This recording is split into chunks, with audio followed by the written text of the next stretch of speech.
bi mu wone noonu moom bi mu doon wane noonu moom Maimouna Ndour loolu gis nga même ku jàngut sax bu ko gisoon yow man ti maa fee xont man bi ma gisee capture d'écran bi damaa rus pour te dire vrai damaa rus muy messenger muy Facebook muy WhatsApp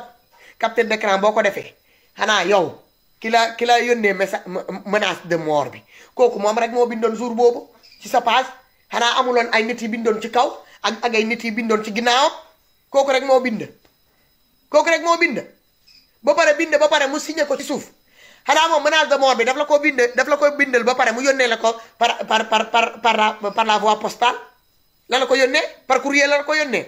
wala par télégramme ah menace de mort bi da nga ko recevoir via Orange Money wala Ria wala Western Union wala kii jooni lu tax ngeen mën a fen lu tax ngeen mën a sos ah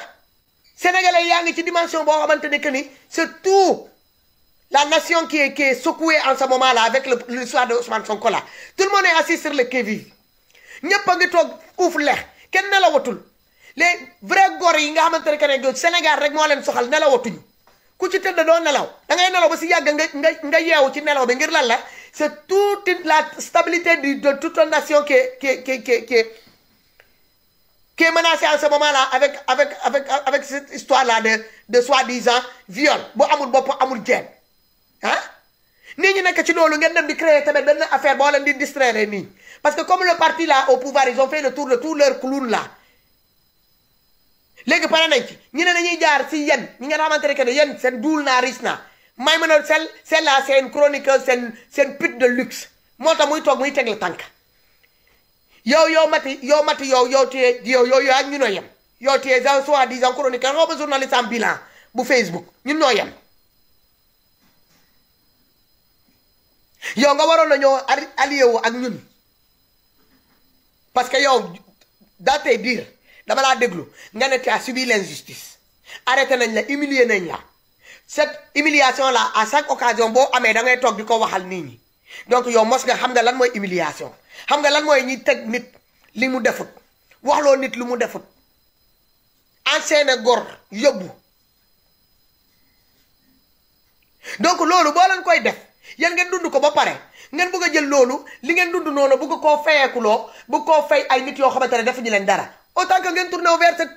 parce que yow mate ñi la ko def yow c'est les gens qui t'ont humilié les gens qui t'ont enchaîné les gens qui t'ont arrêté qui t'ont humilié qui t'ont jeté dans la prison même si c'est benn guddi la benn jour de garde à vue la wala ñaar jour 2 jours de garde à vue ñi la ko def ils sont encore vivants mais tudd leen lan moo la prouvé que ne di ñoom ñoo lay topp ba léegi est-ce que ñen di ñoom ñoo dem uti seen profil def ci photo Ousmane Sonko ñëw di dugg say biir laay di la menacé di dugg say différentes pages di la menacé yooyu Maimouna Ndour peut-être que ne am na ay nit yoo xamante ne que ne ils ont compris que le parti au pouvoir là mu ngi lay jox xaalis bu bëri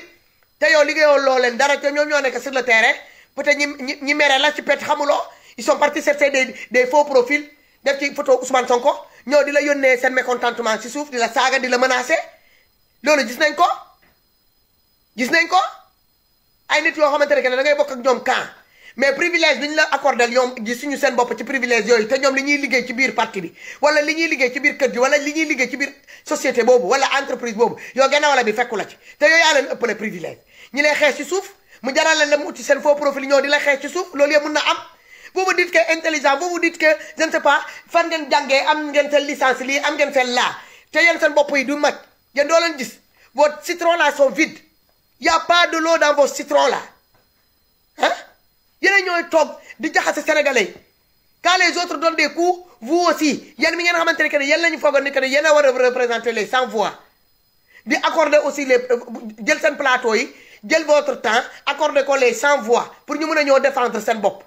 ah yéen boo leen tourné waatee encore di jouer les doubles jeux le peuple là le bas peuple là ils vont aller vers où léegi ban télé la sénégalais yi war a dem fréquenter ah ban télévision la sénégalais yi war a dem fréquenter ban journaliste moo war a accorder interview plateau de télé boo demee TFM c'est télé boo xamante ne que dañuy toog foofu rek di wax il faut nga wax lu neex Macky Sall bu téyee ñoom tamit ñu ils jouent le jeu dañuy def comme si du genre ils sont pas avec Macky Sall ils sont contre Macky Sall bu subaa ñu àndaat encore ak Macky Sall ils jouent le jeu nga ñëw tamit 2S nga ñëw 2S TV même chose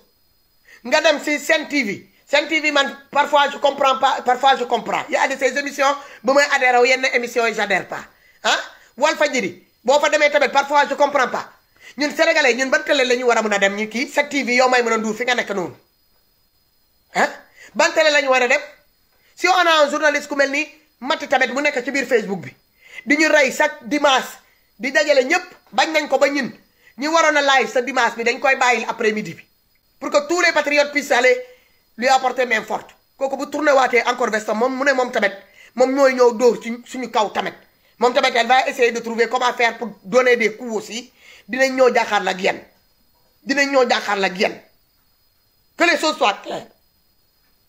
dinañ ñoo jàkkaar la ak yéen vous vous êtes fait des ennemis vous vous êtes fait des ennemis balaa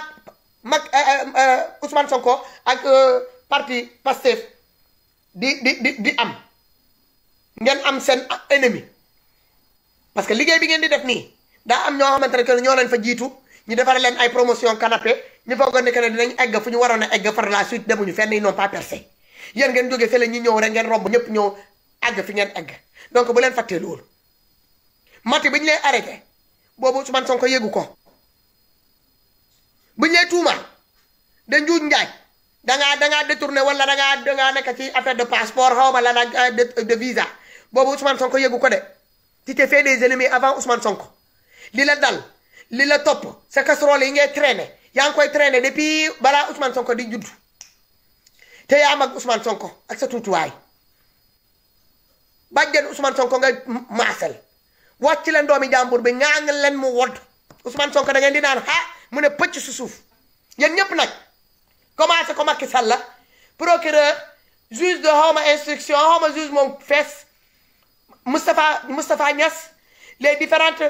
députés de la majorité là yéen a ngi dégg nee leen Ousmane Sonko ne pàcc si suuf man loolu laa am pour wax leen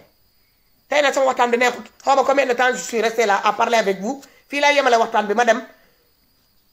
ba dinaa ñëwaat encore ci week-end bi dinaa